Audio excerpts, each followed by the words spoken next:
Hi, and welcome back to Reflect Forward. I'm your host, Carrie Siggins, and I am so glad you're here today. I have a very special guest today, Barbara Gormally. I've known Barbara for well over a decade now, probably close to 12 years. I started working with her as a life coach, and she's actually the person who probably helped me most in my journey to understand why I made such poor decisions in my life, why I developed substance abuse issues, and how to overcome them, how to overcome the triggers so I could live in a higher level of health in my life and become a much more connected, engaged, self aware person. And I have brought her in to coach many of my employees at Stone Age, and we're looking at expanding that even further. Don't want to say too much on that because we're still working on the plan. But it's very exciting what we've been able to create in terms of a coaching program that really helps people understand how to build self awareness, self esteem, and to gain the tools that they need to deal with stress. Many people ask me why I bring in a life coach instead of a business coach or an executive coach. And at times I certainly do bring in those types of coaches. And I now use an executive coach who I absolutely adore, Chris Larkins from CEO Coaching International, and who's been on this show. He's my very first guest way back when. And but it's because of the tools that she helps people develop and gain to really understand themselves and how they show up so they can navigate the stresses that work and life bring us all. And it's a really unique way of looking at things. She uses the Enneagram, which is an assessment, a personality assessment, and boy, it sure is powerful. So she's the founder at Studio Me Unlimited. She lives here in Durango with me. And well, she doesn't live with me, but she lives here in the same town that I live in. She's truly a remarkable person. And I've been asked so many times recently about why I've brought a life coach in to work with my employees. And I thought it would be great just to hear from her. So hang tight and I'll be right back with Barbara.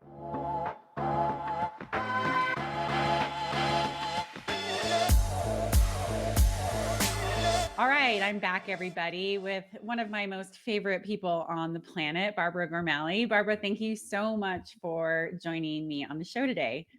Thanks, Carrie.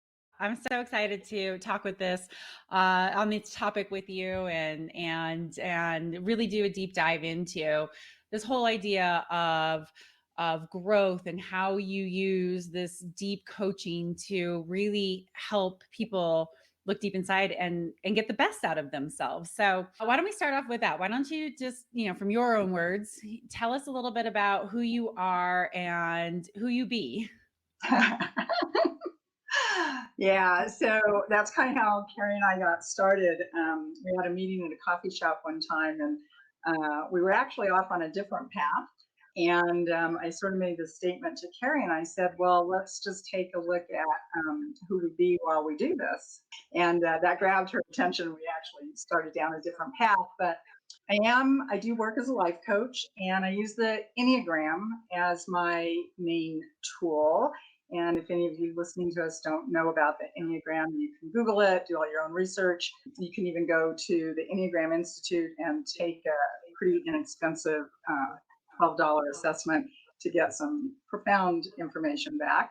But about 20 years ago now, I learned about the Enneagram. I didn't know about it before. And I had worked in several organizations at the top, and we had all kinds of assessments that we used for various reasons. And I didn't know about the Enneagram at the time. And so I was very familiar with Myers Briggs and some other programs and loved them all. They're all fantastic. I never knock any of the programs out there because they really are great. But I learned about the Enneagram and I went, oh my gosh, I wish I would have known about this back then. The truth is, even if I would have known it back then, I wouldn't have known how to use it for myself or with others. So I often catch myself saying that, but seriously, Carrie, I would not have known how to use it back then. So it came into my life at a really good time. hubby and I were having some marital difficulties, and we went to a counselor here, and the counselor introduced me to that. I am not kidding you. I stayed up an entire 24 hours reading material in what we all call the Orange Book. And I was so flabbergasted, seriously, by what I was reading. I didn't even know where to go with it, except that the stuff that I was reading about really myself was eye awakening. And so it started to lead me down a different path of what I wanted to do. We had just moved to Durango. I had stepped out of my, as I called it, corporate corner palace office with, the fancy high heels and clothes and all of that at the time. And I really rerouted myself and retuned. And I went to several coaching schools. There are so many great coaching schools out there. I went to several, and it still felt like I was getting consultant training. They were good, it was good programs, but there was something that I knew was different. And so I stumbled across a new program that started to come out at the time called the Deep Coaching Institute.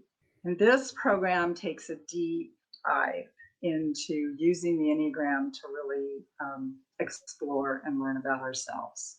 So that's kind of how I ended up doing that. It took me some time from there to really then more deeply learn about myself so that I knew how to use that to help others then learn about themselves. And it's not easy work.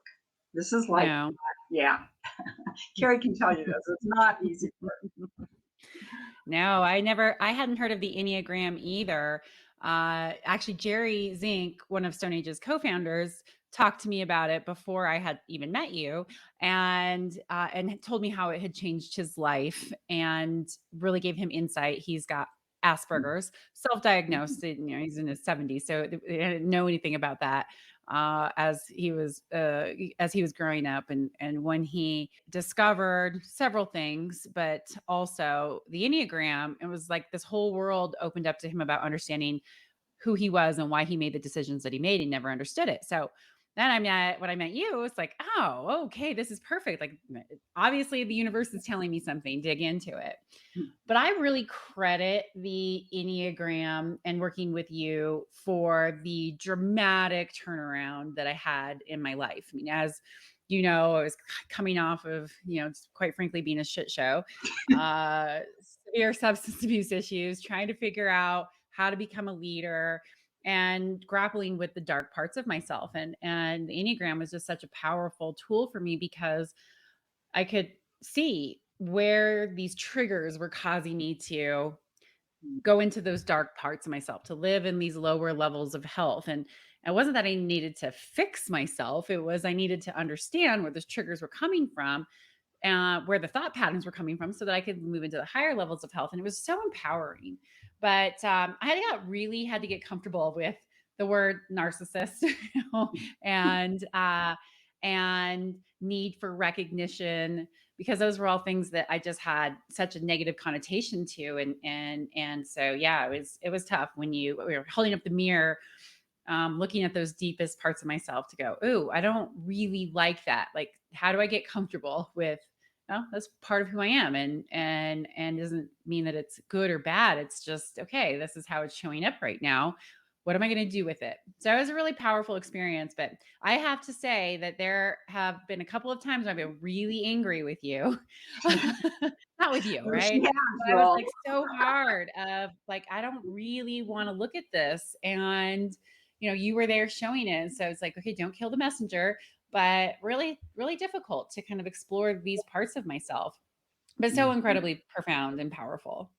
Yeah, Carrie and I laugh a lot about this, and we share with her folks too that some of these things that happen even with us, because it is this work it's really challenging. So self-development work can it can play out in many ways.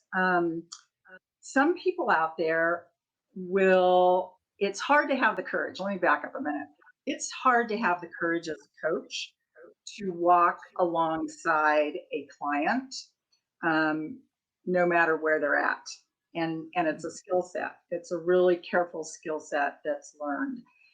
And the part that can be really challenging for the coach is to have the courage to walk alongside the client and be able to gracefully uh, allow the mirror to show up in a way that will just help it land. In the moment, we don't necessarily need it to change. Like Carrie said, it's not that we have to fix anything.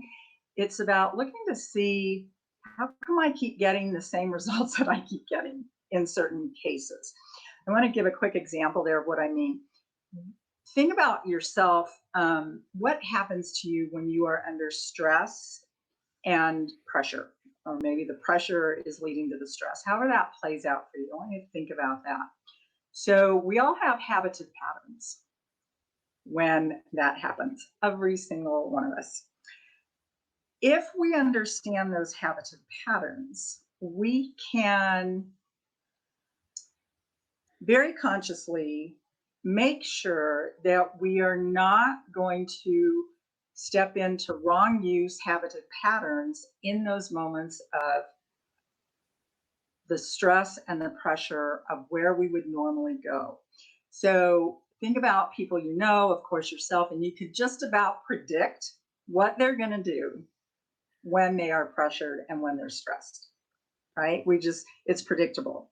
So the cool thing is that when we learn a little bit more about ourselves and how we be um, when we are under stress and pressure, then we can understand what we do.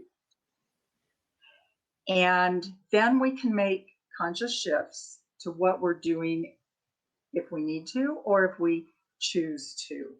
Yeah, I think the most profound thing that I have found, when I get under stress and I start to see those triggers and I start to see those behaviors come up, um, is really how much control I actually do have of them. And before working with the Enneagram, working with you, I didn't have the awareness and therefore I didn't think I had any control over it. And so that's really the powerful thing that I've experienced, right? Is okay, now I understand this is how I'm going to show up under stress. And I'm starting to see these patterns and behaviors come out. I now can take control of them. And it has helped me see so much deeper into the relationships that I have, especially with my employees. When I start to see those things, like you talked about, show up in them too. And how do I help them really gain that awareness so that they can choose to respond differently instead of just being like, well, this is just the way it is, or I don't understand how I why I do this, or I didn't even realize I was reacting because I think there's a lot of people out there like that. It's just a facial expression or something like that. It closes up internal. It's not an external outburst, but people are still experiencing that stress. So that's been incredibly helpful for me through this whole process is learning about it in myself and then now being able to help others learn it from their own perspective too.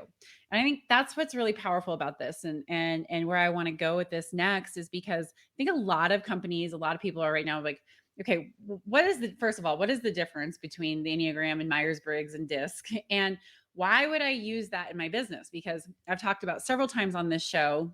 I hire a life coach, not an executive coach, not a business coach, not a skills coach to work with my employees. And I think you hit the nail on the head. It really comes around how do I help my employees manage stress? Because if they manage stress and they can learn all of these other skills, if they're not dealing with their stress well, then they're not going to be able to function as highly and as engaged and in such a fulfilled way. So let's kind of unpack all of that. So first, why don't you tell us a little bit about the difference between the Enneagram and other assessments that businesses might be using and why it is such a powerful tool for businesses to use, even though it requires, some care. Yeah. Yeah. So to me, the powerful part of the Enneagram is that there's a map to being able to make adjustments to enhance ourselves. So that map in within the Enneagram, so the Enneagram is a personality typing system, right? So it of course it does the typing. Well, there's a lot of people that'll push back against typing. You're not going to tell me who I am, or I already know who I am. Okay, fine, but it is a typing system. But what I love about it is that there's this map in the levels of health of our personality style, our dominant personality style. All the styles live within us. We have all 9 personality styles within us. We do have a dominant personality style. We can argue with that till we're blue in the face, but we have it. And there's a level of health in there, and there's a map to that. And there's what's called the average levels of health and the lower levels of health. I screen clients pretty carefully to make sure we're not working with somebody in the lower levels of health. That is not in my range. There are some magnificent Enneagram therapists and counselors, like certified, in those realms that use the system to work with clients, and we can forward those clients to them. But I always work with clients. For the most part, we all are in average levels of health until we begin to see something different. And then the map to that is there's our lower levels of health in our personality style, our average levels of health, which is where most of us usually are. And then there's the higher levels of health. And the higher levels of health let us see that we can be frustrated, we can have various feelings going on, and yet we can still choose to navigate a situation very skillfully, but we're not giving up the feelings, and we're not overriding some of these things that we've been taught to do. So that's one of the major differences with the Enneagram and other programs. It has a map. And when we see our average levels of health and the difference of that between those and higher levels of health, the impact is usually pretty big. So then, what teachers of the Enneagram, very masterful teachers of the Enneagram, have done is help the rest of us learn to create practices for people to move from average levels of health to higher levels of health. And when I'm working with leaders or managers, not only am I helping them with that piece, but I can help them help others with that piece for given moments. And it's, oh my gosh, powerful. Yeah, it is amazing. And so, do many businesses utilize the Enneagram? So the answer is yes, and it's becoming more and more powerful. And it's funny, right before I was logging on, there was a thing that popped up into my feed there about, to go take this survey if you are someone or know of people who use the Enneagram in institutions, organizations, and how they're using it. So, yes, it is actually now being widely used. And I really want to come back to the other programs are great also. The deal with the Enneagram is that it will take us into deeper places of why and how come. The other places, some of the other systems, and this is the system itself will do this, the coach or the consultant bringing it forward is the one who can beautifully shift these things. So the deal is we get to see these behaviors, habits, and patterns, and the Enneagram helps us with the practices to get out of that. So, in other words, it doesn't embed it farther. Some of the other programs make us think that, okay, well, this is, I am who I am, so I am who I am. That's what happens with some of those other programs. Again, I want to be clear, there are some very skillful people using the other programs who can help people get out of that. But for the most part, it sort of keeps us there. Sometimes what it makes us think we have to do is really step into the other person's realm. And when we do that, this is the place of where we lose ourselves. What do you mean by that? Step into the other person's realm. Are you talking about other people when they're interacting with that, or are you talking about like yourself? So yeah, so if somebody tells me this is an assertive person, you need to be more assertive when you Uh-huh. speak, Got it. okay? I may not be an assertive person. It's not even in my nature to do that, but I can maybe be more articulate and handle it that way, but I don't have to be assertive. Mhm. All right. So I just have to know that I might need to do a little bit of shifting, but I don't have to leave that. I'm just not an assertive person. It's not in my nature to do that. Yeah. And is that how it works with like being in the higher levels of health then? So when we are in a higher level of health, we don't feel like we have to modify ourselves so much to other people because then we're like, okay, hey, the very best parts of me are showing up. I'm not triggered by these things. I know who I am. So instead of having to be more assertive when I go talk to Carrie, I can be more articulate and talk to Carrie and really feel more authentic in my role. Would you say that that is an accurate statement? Yeah, that's great. So Mhm. that's perfect. I often will have clients just say, here's what I can offer up right now. So Carrie and I actually share the same dominant Enneagram style, and then but we do have two different instincts, and so in some cases we would show up looking very much so the same, and in other scenarios very different. So if I'm a person who's really detailed and really good at watching process play out, and I'm going to go talk to Carrie about something, I can know that she likes to get things done pretty quickly, move kind of fast. And I can say something like this: here's what I have to offer. So I often tell clients to do this: just say, here's what I have to offer.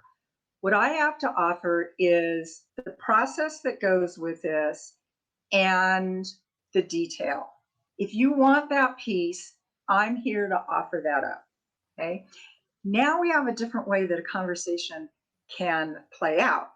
On the other side, Carrie might be going to the other person and say, okay, what I need to offer right now is I am under a time pressure and this client is coming in next week. I value your detail, I value your process, but we need to speed up what I need because of this. If Carrie stays with an I amness of fast and furious, what happens, that's when we get sideways because we're both staying in our I amness places. If I am detailed and process and I am fast and furious, and we get cemented in ourselves, right? Instead of merging all that to the best resourcefulness, now we become enemies. That's what happens. Yeah. Yep. All right, so play that out. So how do we make sure that we don't do that? Is it really just by saying, "I appreciate that. Thank you. I'm going to meet you where you are. Here's what I need from this. If I need more detail, I will come back and follow up with you." And is that okay? Like to just still stay in that, but acknowledge the other person and where it's at, rather than like, okay, I'm going to dive into the detail because I know that's what this person needs, even though it's going to drive me crazy because I don't have time to do it. Right. Okay. Yeah. So this is cool. This is where the levels of health play out with the Enneagram. If both people are operating at a high level of health, the skillful communication that's going on is just rock star. And seriously, if we've just got to be in fast mode, if there is a fire or a flood, the person who is more detail oriented and process oriented can just see that what they have to offer isn't going to totally play out right now. Segments of it are. And that's it. Yeah. Okay. And that's okay. On the flip side of that, if the detailed person really needs to stop the fast person and say, look, I'm just trying to help you see, we're going to have a lot of cleanup after this. And it still might be the leader's choice if we've got a hierarchical thing going on. But the conversation is different at higher levels of health than it is at average levels of health. We're not trying to prove and defend. We're just trying to see where do we merge your skill set and my skill set. And remember what we're talking about when I'm saying skill set here, I'm talking about inner terrain skill set. Thank you for going through that exercise to help people understand really the power of this. So, how did you have to shift your coaching coming in and working with Stone Age? Because I know it has shifted over the years when we first started working together, over a decade ago, to how you come in and we have a program that we send employees through. How has that shifted for you? So I got to tell you, Carrie, it has totally just been organic. Yeah. Your folks have really helped guide it, to tell you the truth. I just happened to start kind of keeping my eyes wide open to what was happening. So when Carrie and I met originally, actually, if somebody would not have had the title already or business set up called Simply Coaching, I would have actually named my business Simply Coaching.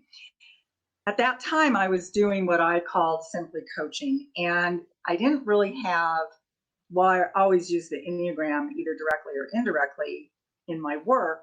I didn't really have a process or a program to it. I let it be like simply coaching. And that worked for a very long time. And then what began to happen is more people from Stone Age began, as we began running more people through, I began to see that I then needed to help those that were coming through the program speak with each other more from this lens. But I hadn't been giving everybody the same thing. I didn't really need to at the time. And sometimes when I had two people, encouraged two people to go speak to each other, and from this languaging, from this premise, I realized I didn't necessarily have them all on the same page because we didn't start out doing it that way. And so that's how it has evolved. And now Dr. Roxanne Howe Murphy, which is was leader of Deep Coaching Institute at the time, she wrote this amazing book. I think it's amazing. Obviously, that's my opinion, but I started using it literally as a textbook. And then I have two other. There's a gazillion Enneagram books out there, but I have two other books that I use. And so now what I do for Stone Age is we actually have a program that it's 12 sessions with a client, but it's actually every other week. So we have this set up so that they start. We go through 6 sessions every other week. Then we have a midterm kind of check-in, midway check-in with the manager of that person and the coachee, and then we do the next 6 sessions, and then we do a completion session. And what this helps me with now is when I help people at Stone Age communicate in this way, I know I've given everybody at least some same basic information. That's how that all evolved. Yeah, and it so works, and I have definitely had people kind of question me when I say, "Yeah, I have coaching for my employees, and it's life coaching, and we use the Enneagram." And some people are saying, "What? Life coaching? Like, why don't you have business coaching?" And I was like, "Because, well, it is. It's all woven in, and of course, with your background in corporate HR, there's so many ways that this is woven together." But, it really comes down to that whole idea of 99% of our problems come from the way we communicate with each other. Yeah. So that's the powerful thing of this is teaching people, here's how I show up, here's when I move into an average level of health, and how this affects my ability to work and communicate, and cooperate with my coworkers. And so it's like it's we're giving them tools to develop self-awareness and self-esteem and how to manage their stress better. And when you have self-awareness, self-esteem, and you've got tools to manage yourself, you're going to show up better, more holistically, more positively with your colleagues. And so it's just been so profoundly effective for us. And that's why we've really just embraced it, even though it is maybe a little bit unique in the way that we use it. Mhm. And I will say that for those of you listening, I'm really lucky. Carrie has allowed me to let this morph. It really has organically morphed along the way. But let me give a really cool example. It just happened yesterday with one of the peeps from Stone Age. So she's got a person who's a great leader. So in the Enneagram, this is the style 8. And the style 8 is all of our styles are fantastic. We're all needed. make sure everybody gets that. But this person trips over themselves by just always wanting to be in charge and in control and making everything happen and on and on and on. So in the coaching world, we call that getting over identified with yourself, right? So when we get over identified with our I amness, we use these inner terrain places unresourcefully.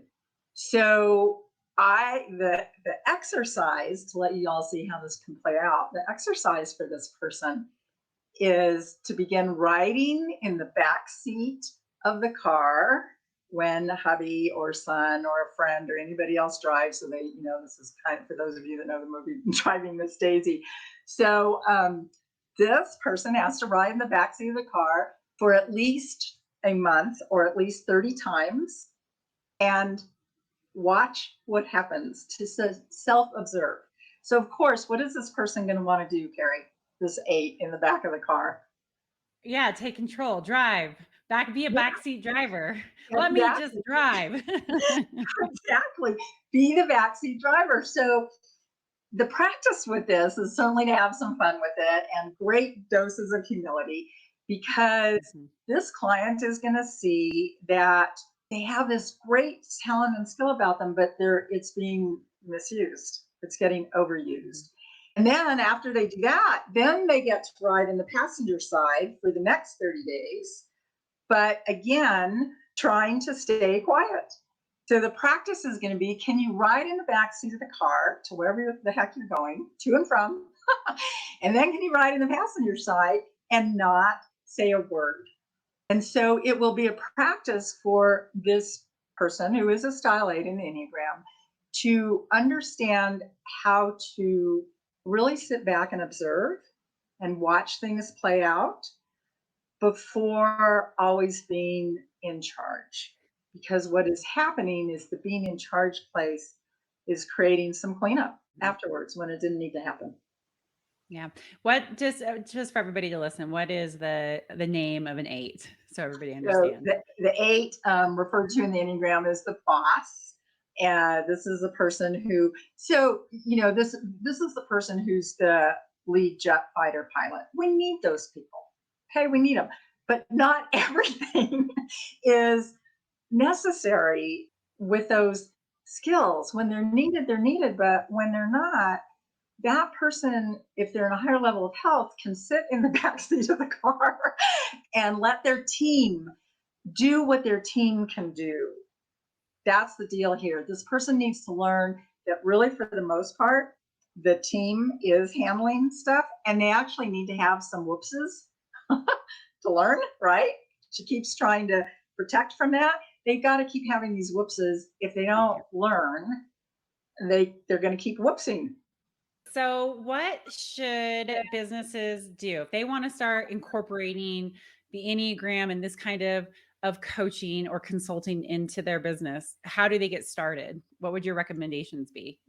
So there are some fantastic Enneagram coaches, and if somebody wanted to even go the counseling and therapist route, there's some great people out there. All of you listening, there are probably people right in your area, and find somebody, bring them in. But I want to remind everyone, this lensing, this way of doing this isn't for everyone. In fact, something that we are going to look at for Stone Ages, we're going to look at, are there a couple of other systems we want to bring in before we want to make sure somebody's gone through 1 or 2 other systems before we even pull them into what I'm doing.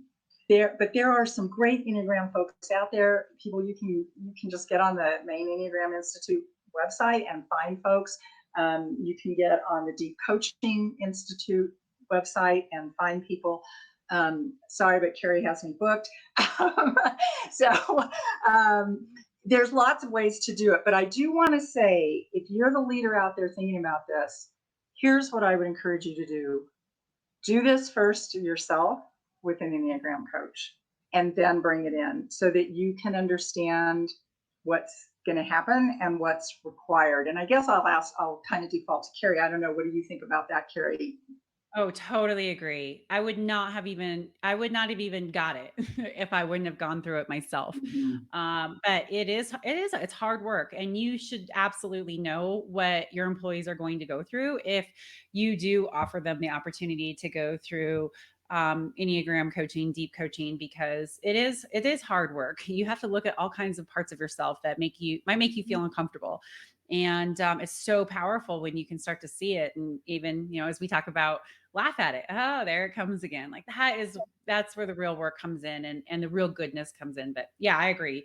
Don't You go through it first and Yeah. understand yourself first and understand exactly the type of work that you're asking people to do, which I want to go back to actually because it is such deep, profound work. Just maybe you can explain a little bit about why you think it is so important for people who maybe haven't done much coaching or much self exploration, why it's important for them to go through a system that might not be so deeply impactful before starting the Enneagram. We, as humans, we just don't always want to take a look at ourselves. It's just somewhat of human nature. It's a way that we protect ourselves. We have an interesting ability in our humanness to manipulate ourselves in a way that keeps our beliefs like cemented so that we never have to be shaken up. I'm not saying that really, people necessarily have to do this. There's actually some great Enneagram instructors out there who can bring it in at a lighter level. So even that could be done. But the deal is, we're not exactly a society who likes to take a peek at ourselves. And that's the place that often has to come first. Again, just to clarify, Carrie and I we're pulling in some deeper work. She's had some great programs in at Stone Age for helping people do some self development work.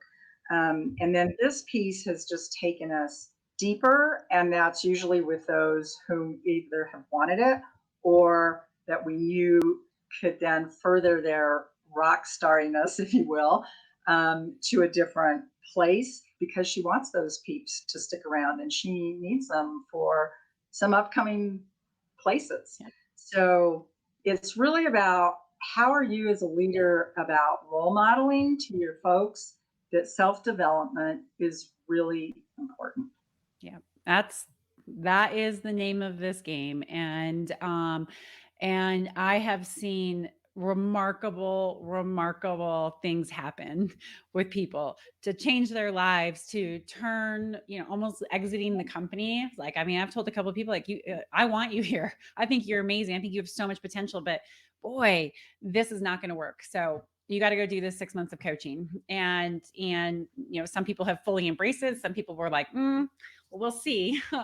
And wow, I mean, I just haven't put someone through it that hasn't had a profound impact on. So I highly believe in it, but I do agree. We're going to start. We do social styles as the basics, and we're Yeah. going to really start weaving that in. We use the predictive index, and we also use TTI disc for executive level positions. There's lots of different things that are out there, but the program that we're going to really do is do social styles as the intro, maybe a little bit of high level group coaching, and then, okay, you've graduated, that you can go into the deep coaching program as we're figuring out how to scale all of this. So anyway, there's just a couple of things that we're doing. If anybody's interested in exploring that more, you're happy to reach out to me and I will fill you in on why I think this is so amazing. So Barbara, okay, I have two questions before I want to ask you before I go, because I ask every guest this. So the name of this podcast is Reflect Forward. And it was basically what we've been talking about here. But I want to know, what does Reflect Forward mean to you? I would not have answered this question, trust me, folks, a long time ago in this way. But I have to say, it's just know yourself. You can't reflect forward if you don't really know yourself. And we have to know that we have these shadow parts about us and we have these wonderful parts about us. And you can't reflect forward if you don't know what you're reflecting forward about. Yeah, beautiful answer. Thank you. All right. And if there is one piece of advice that you have for leaders who are looking to be the very best at what they do and who they be, what would that be? don't forget that almost every day, everywhere around you, including yourself, we're all dealing with grief and trauma over something. And I want to encourage people as a leader. It's not that you necessarily need to go do anything about that. We got great big huge organizations, right? And there's a lot going on. But in our organizations, sometimes we what I call self-induce trauma and grief, and that can be as simple as changing out a computer system or changing out software. And believe it or not, that causes trauma and grief on a level. Okay, anywhere from easy trauma and grief to hard trauma and grief. And I just want to encourage everyone, just be aware of that and how that really does make an impact for people. Steve Jobs, something that he used to do, he created funerals for things that were going and leaving, and probably at the end he was creating a lot, right? Because the things were changing every hour. But I'm just saying that when we can acknowledge that these things are going on and work with them, we have a better chance of moving forward. Yeah. So don't forget that there is just grief and trauma always, even from what we think is the simplest thing. Yeah. Yeah. That's really good, and I needed to hear that today. So, I can really relate. So, well, thank you so much for coming on and having this wonderful and profound conversation on the Enneagram. It is truly an exceptional system, and I'm so honored that that we all get to work with you every day. And now some people have a little bit of insight of what we're doing at Stone Age to create such a cool company. Yeah, yeah, yeah. Thanks, Carrie. Thank you. All right, hang tight, everybody, and I'll be right back.